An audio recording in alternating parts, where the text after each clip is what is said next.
안녕하세요, 가차입니다. 5월 20일 화요일 국내 시장이 마감되었습니다. 자, 오늘 시장은 대체적으로 뒷심이 많이 부족했던 것 같습니다.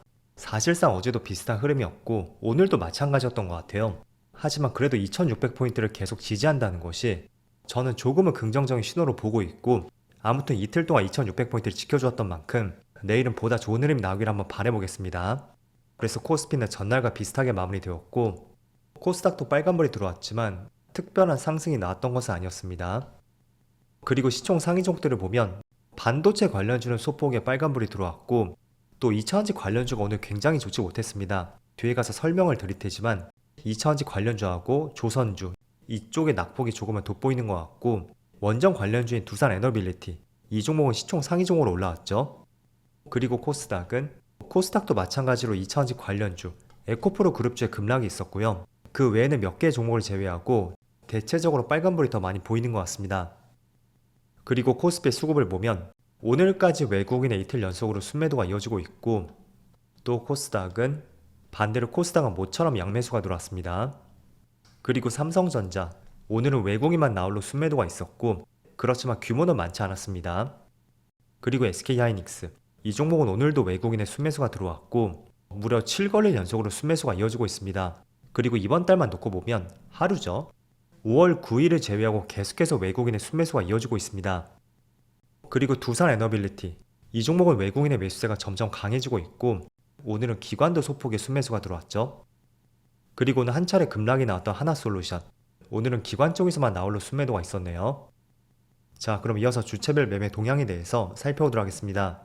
5월 20일 외국인이 가장 많이 매수한 종목은 두산에너빌리티, SK하이닉스, 현대일렉트릭, 현대로템, 파마리서치 이렇게 순서대로 매수했고, 그리고 기관은 한국전력, ABL바이오, 하이브, 리가켄바이오, 삼성바이오로직스 전반적으로 바이오주가 많이 보이는 것 같습니다. 이어서 해외 증시를 보겠습니다.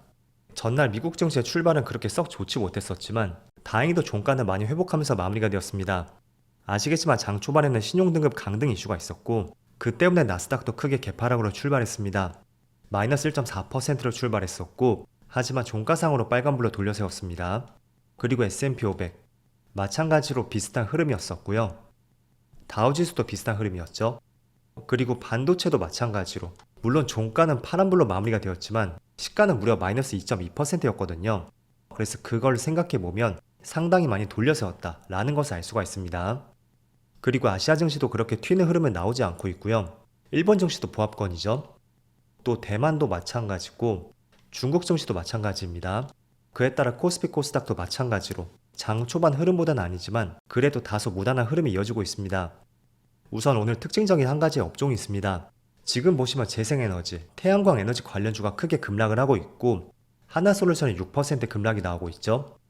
그리고 현대에너지솔루션도 지금 8% 급락이 나오고 있습니다.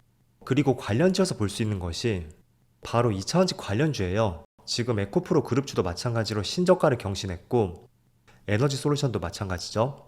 그리고 삼성 SDI, 또 포스코 퓨처엠 어제는 비교적 매수세가 조금씩 들어왔었다면 오늘은 다시 한번 큰 급락이 나오고 있고, 신저가를 경신한 종목들이 상당히 많습니다.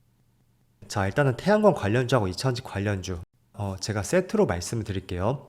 오늘 이렇게 크게 급락이 나오는 결정적인 이유는 지금 미국 정부에서 여러가지 감세 법안을 내부적으로 협상을 하고 있거든요. 그런데 그 과정에서 공화당 강경파의 요구가 있었다고 합니다. IRA 세액 공제를 2028년에 폐지할 것이다. 물론 이거는 팩트는 아니에요.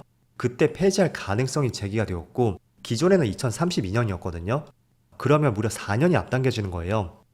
그래서 그동안 국내 기업들은 태양광이라든지 풍력, 배터리 부품 이와 관련된 기업들은 세제 혜택을 받고 있었고, 또 실제로 몇몇 이런 기업들은 세제 혜택을 받고 있었기 때문에 실적들이 굉장히 잘 나온 기업들도 있었습니다.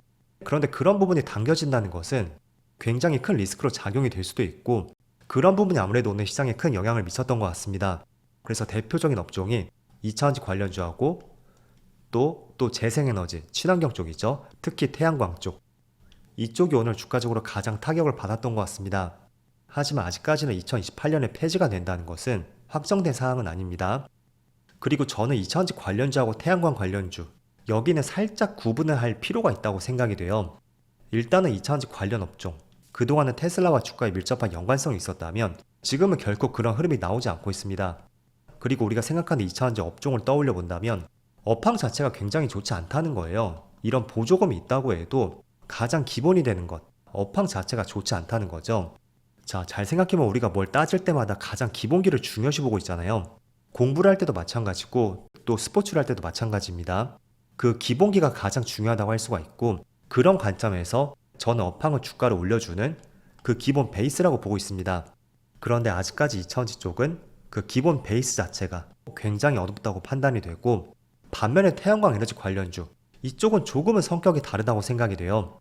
왜냐하면 대통령이 누가 될지 모르겠지만 현재로서 될 가능성이 가장 높은 후보가 있죠. 그 후보는 재생에너지 관련주, 태양광 쪽, 이쪽에 대한 힘을 싣고 있습니다. 그리고 실제로 보조금이 폐지될지 모르겠지만 미국에서 다음 달부터는 중국 기업들을 대상으로 해서 높은 관세와 반덤핑 관세에 대해서도 태양광 쪽은 부과할 예정으로 알려져 있습니다. 그래서 업황 개선에 대해서도 기대감이 있는 시점이거든요. 때문에 2차원지와는 조금은 다른 시점이라고 볼 수가 있고요. 다만 오늘 새로운 악재가 나왔던 만큼 그동안 태양광 관련주는 크게 상승을 했었고, 그에 따라 차익 매물이 세게 나오고 있지 않나, 저는 그렇게 판단하고 있습니다. 그래서 오히려 태양광 관련주라면 저는 이런 재료가 어쩌면 저점에서 매수할 수 있는 좋은 신호가 되지 않을까, 그렇게도 생각을 하고 있고요. 하지만 여전히 저점에서 많은 상승이 나왔다는 것이 그런 점들은 하나의 부담으로 작용이 되는 것 같습니다. 자, 지금 이 종목은 6조 원이 넘는 굉장히 무거운 종목이에요. 그런데 저점에서 고점까지 무려 100%의 급등이 나왔습니다. 단 한 달 사이입니다. 그리고 그 위치에서 지금 6%의 조정이 나왔다는 것은 어찌 본다면 당연한 조정으로도 볼 수가 있고, 또 조금 더 나아가서 본다면 조금 더 주가가 빠질 가능성도 있다는 거죠. 물론 그건 알 수 없습니다. 제 생각과 달리 조선주의 흐름처럼 별다른 조정 없이 그대로 달려버리는 흐름이 나올 수도 있고요. 그렇기 때문에 제가 계속 강조해 드리는 것은 수급과 재료가 좋고 많은 사람들의 이목이 쏠리는 종목이라면 항상 내가 투자했을 때는 내 생각과 다른 흐름이 나올 때 어떤 대응을 할 것인지 그 기준을 세우고 투자하자는 말씀을 드렸습니다. 그래서 비록 저는 지금의 하락이 조정으로 보고 있지만 또 제 생각과 다른 흐름이 나올 수도 있다고 했죠. 그래서 뭐 가령 예시로 든다면 나는 11선이 이탈한다면 물량을 조금은 정리하겠다, 이런 생각을 가져올 수도 있고, 또 분봉상으로 보면 지금 35,200원을 찍고 반등이 나왔단 말이죠.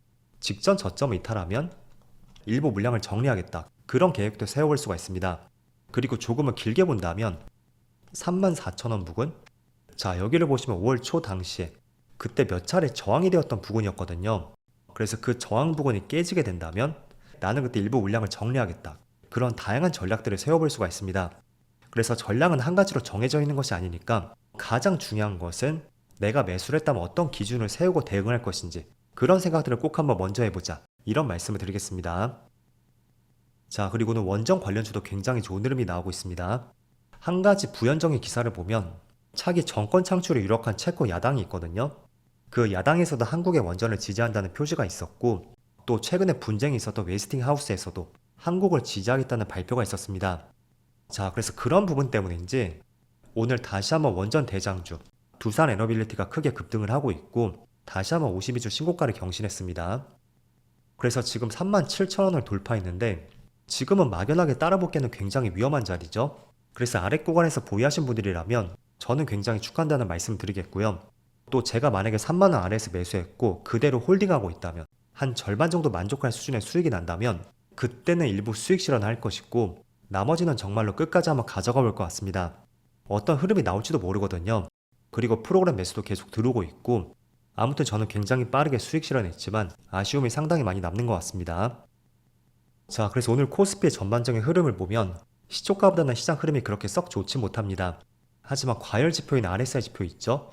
그게 조금씩 싣고 있다는 것은 그런 면에서는 굉장히 긍정적인 신호로 보고 있습니다. 제가 개인적으로 바라는 것은 주가에 큰 조정 없이 기간 조정이죠. 이런 흐름. 기간 조정이 나오는 것만으로도 RSI 지표, 과열 지표는 식을 수도 있거든요. 그래서 개인적으로 그런 흐름이 나오길 한번 바라보고 있고, 어쨌든 오늘은 그렇게 썩 좋은 흐름은 아니었지만 내일은 보다 좋은 흐름이 나오길 한번 바라보겠습니다. 그럼 늦은 시간까지 정말로 수고 많으셨고요. 저는 내일 영상에서 다시 찾아뵙도록 하겠습니다. 모두 즐거운 저녁 되세요. 감사합니다.